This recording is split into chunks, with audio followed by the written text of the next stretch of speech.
Hello dear student, welcome to our YouTube channel. आज के video में अपन बात करेंगे एक शानदार अपडेट के बारे में।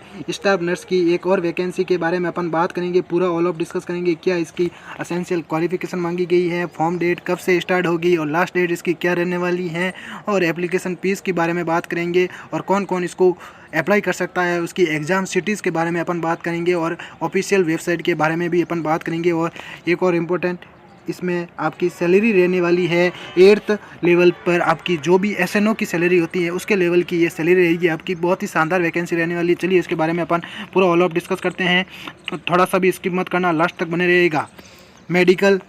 Meghalaya medical services recruitment board, health and family welfare department, government of Meghalaya, department of the directorate of health services, Meghalaya Shillong, ये आपकी वैकेंसी रहने वाली है। मेघालय शिलोंग की रहने वाली हैं। Meghalaya medical service recruitment board, Meghalaya medical service recruitment board, dated Shillong the 13 जुलाई को एडवर्टाइजमेंट आपका पास हुआ है। आपकी ऑफिस से आपकी अपन बात करते हैं कि इसकी अपन शॉर्ट फॉर्म में इसको क्या बोल सकते हैं। यहाँ एडवर्टाइजमेंट नंबर इसका क्या रहने वाला, HSM MMSRB नर्सिंग /12/24/19। बात करेंगे MMSRB Meghalaya medical service recruitment board, इसके बारे में अपन बात करेंगे। चलिए अपन बात करते हैं इसके एडवर्टाइजमेंट के बारे में। इसकी ऑफिशियल वेबसाइट में अभी बताऊंगा थोड़ी देर में।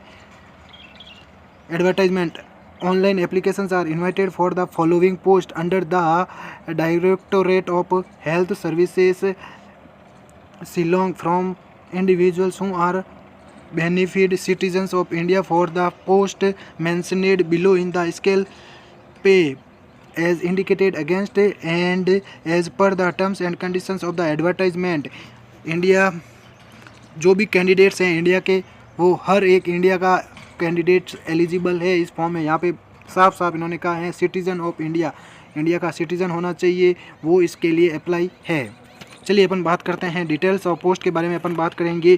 क्या कितनी इसकी वैकेंसी रहने वाली है। पोस्ट आपकी फ़िक्स रहने वाली है, ना तो इसकी ज़्यादा पोस्ट करेंगे बाद में, ना इसकी पोस्ट घटेगी, कोई संभावना नहीं है। यहाँ पे खिला उन्होंने लिखा है important, it is mandatory for the applicant to have acquired the requisite qualification prescribed for the post as on the last date fixed for submission of the applications।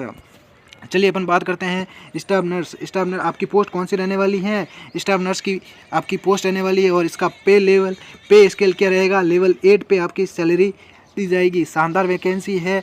Number of vacancies 164, आपके लिए 164 post रखी गई हैं। आपको बस एक post चाहिए आपके सिलेक्शन के लिए। 164, इसमें UR की है 25, UR की 25 है और अलग अलग जगह से दे रखी है। खासी है जनता की है 66 पोस्ट इंक्लूडिंग 2 स्पोर्ट्स पर्सन के 2 स्पोर्ट्स पर्सन भी इसमें इंक्लूड है। और गैरों के लिए है 65 इंक्लूडिंग 2 स्पोर्ट्स पर्सनस। और OST या SC के लिए है 8 post as approve wider letter 9, ये तो उनका लिए अप्रूव दिए गए हैं। SC के लिए 8 पोस्ट रखी गई है। असेंशियल क्वालिफिकेशन क्या है, आपके पास में BSc नर्सिंग होनी चाहिए और GNM आपके पास में होनी चाहिए। या तो आपने GNM कर रखा है और या आपने BSc नर्सिंग कर रखी हैं।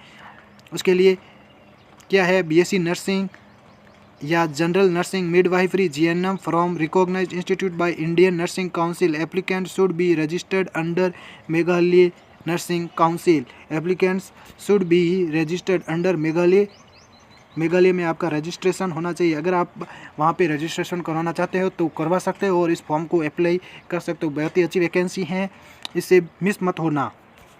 और एज लिमिट की बात करेंगे अपन, 18 से 32 ईयर्स है। और एज रिलैक्सेशन अलग अलग दे रखा है, मेघालय के लिए दे रखा है।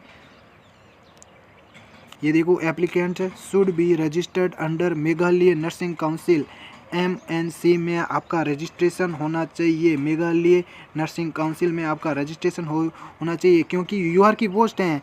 UR इसके लिए तो एलिजिबल है, लेकिन उनका रजिस्ट्रेशन होना चाहिए मेघालय में। आगे बात करते हैं एक्सिलरी नर्स मिडवाइफ एएनएम की भी इसमें पोस्ट रखी गई है। इसका लेवल होगा 5 लेवल के लिए और इसके में पोस्ट है 78। यूआर की है 12, काशी एंड जनता की 31 और गैरो की है 31।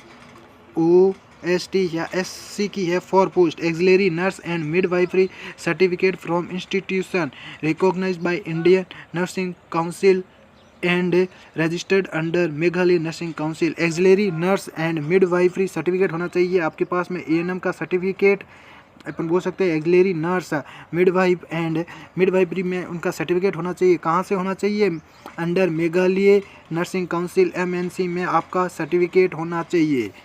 करवा सकते हो आप इसमें अपना रजिस्ट्रेशन ट्रांसफ़र और फॉर्म फिल कर सकते हो। इसमें की एज लिमिट दे रखी है 18 से 32 ईयर। चलिए आगे बात करते हैं इम्पोर्टेंट डेट्स की। और इसकी ऑफिशियल वेबसाइट आपकी ये रहने वाली है www.meghealth.government.in। अपन बात करते हैं मेग हेल्थ आप जाके ये सर्च करना और आपकी ऑफिशियल वेबसाइट ओपन हो जाएगी। Opening date for the application from 5 अगस्त से आपकी ओपनिंग डेट रहने वाली है। सुबह 10 बजे से स्टार्ट होगा और closing date for the application from 5 सितंबर 2024। आपकी फीस पेबल बाय कैंडिडेट्स आपकी 500 रुपये रहने वाली है। 250 रुपये रहेगी फॉर ST/SC कैंडिडेट्स के लिए। डेट ऑफ एग्जामिनेशन, इसमें एग्जामिनेशन की भी डेट आपको पहले ही बताती हैं 21 सितंबर 2024 को इसकी एग्ज़ाम होगा आपका। Date of downloading for the admit card आपका 16 सितंबर को आपका एडमिट कार्ड डाउनलोड कर लिया जाएगा। मोड ऑफ एग्जामिनेशन आपकी ओमार सीट रहेगी, ओमार रेस्पॉन्स सीट रहेगी आपकी। और हावर्स आपके एग्जामिनेशन हावर्स 2 हावर्स का होगा। आपकी ओमार सीट अपन बोल सकते हैं कि आपका ऑफलाइन एग्ज़ाम होगा इसमें। और एग्जामिनेशन मोड रहेगा आपका 2 हावर्स का। ड्यूरेशन ऑफ एग्जामिनेशन 2 हावर्स का रहेगा। Timing of examination as indicated on the admit card पर दिया जाएगा और venue of examination as indicated on the admit card.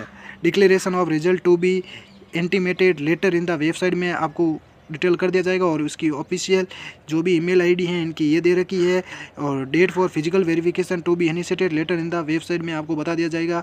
आपने बात कर दी थी सबमिशन ऑफ एप्लीकेशन आपकी 550 रुपये रहने वाली है और ST/SC के लिए 250 रुपये रहने वाली है। जनरल इंस्ट्रक्शंस क्या रखा है आपके लिए? 5 सितंबर से मिडनाइट से अपन बोल सकते हैं कि आपका एप्लीकेशन स्टार्ट कर लिया जाएगा। आपकी admit card available for download from the admit card, यहाँ से आप डाउनलोड कर सकते हो। www.mmsrb.in पे जाके आप अपना एडमिट कार्ड डाउनलोड कर सकते हो। SMS आएगा आपके बाद में और फिर आप इसको डाउनलोड कर सकते हो। और आपको 0 कॉपी करके रखनी है आपके एप्लीकेशन फॉर्म की। Staff nurse valid registration certificate under Meghalaya nursing, इन्होंने साफ यहाँ पे नोटिस में दे रखा है। स्टाफ नर्स में क्या है? वैलिड रजिस्ट्रेशन होना चाहिए आपके पास में। Valid registration certificate under Meghalaya Nursing council में। बर्थ सर्टिफिकेट होना चाहिए आपके पास में। शेड्यूल्ड द ट्राइब सर्टिफिकेट या scheduled case caste certificate issued by competent authority of government of Meghalaya. आपके पास में कास्ट सर्टिफिकेट भी होना चाहिए। Valid registration certificate under the Meghalaya Nursing council में। चलिए आगे बात करते हैं। डिग्री डिप्लोमा आपके पास में होना चाहिए। BSc नर्सिंग या JNM वाले फॉर्म फिलअप कर सकते हैं। इसमें कोई भी अभी तक इन्होंने एसेंशियल क्वालिफिकेशन और नहीं मांगी गई है, एक्सपीरियंस नहीं मांगा गया है। मार्कशीट आपने जो भी नर्सिंग में कर रखी है नर्सिंग काउंसिल में होनी चाहिए। प्रूफ ऑफ आइडेंटिटी आपके लिए आधार कार्ड, वोटर ID कार्ड, आपकी ड्राइविंग लाइसेंस, कुछ भी हो सकता है। स्पोर्ट्स सर्टिफिकेट हो तो आप लगवा सकते हो। जो स्पोर्ट्स पर्सन के लिए अलग पोस्ट रखी गई हैं। और आप इन नंबर पर कॉल करके और जानकारी ले सकते हो। और आपका एग्जामिनेशन कैसा होगा? मेडिकल एंड सर्जिकल नर्सिंग आपकी 20 मार्क्स की आएगी। ऑब्स्टेट्रिक एंड गायनेकोलॉजिकल नर्सिंग आएगी 20 मार्क्स की। और चाइल्ड हेल्थ नर्सिंग आएगी आपकी 20 मार्क्स की। मेंटल हेल्थ नर्सिंग आएगी, MHN आएगी या साइकेट्रिक आएगी आपकी 20 मार्क्स की। और कम्युनिटी हेल्थ नर्सिंग आएगी आपकी 20 मार्क्स की। वो मार्कशीट आपकी होगी। Pattern of examination, return examination होगा 100 मार्क्स का होगा। इक्वल मार्क्स 1 नंबर का होगा। No negative marking for attempt of questions, कोई भी नेगेटिव मार्किंग नहीं है आपके लिए। ये एक सुनहरा अवसर है। आप 100 to 100 क्वेश्चन आप कर सकते हो, आपके लिए सुनहरा अवसर है। मेथड ऑफ सिलेक्शन आपका कैसे होगा? The final selection list against vacancy notified in the advertisement shall be made by the Meghalaya Medical Service Recruitment Board. The process of selection shall be made based on the mark obtained by the candidates in the written examination. में आपका marks से direct selection लिया जाएगा। आगे बात करते हैं declaration of result. OMR response sheet के अकॉर्डिंग आपका रिजल्ट आएगा। ये आपकी वैकेंसी थी रहने वाली है। अगर इसके लिए आप फॉर्म फिलअप करना चाहते हो तो इसको फॉर्म फिलअप कर सकते हो। शानदार वैकेंसी है, इसमें पे लेवल भी आपके एसएनओ के बराबर रहेगा। अगर वीडियो अच्छा लगता है तो इसको सब्सक्राइब एंड एक प्यारी सी कमेंट करना। Thank you to all of you.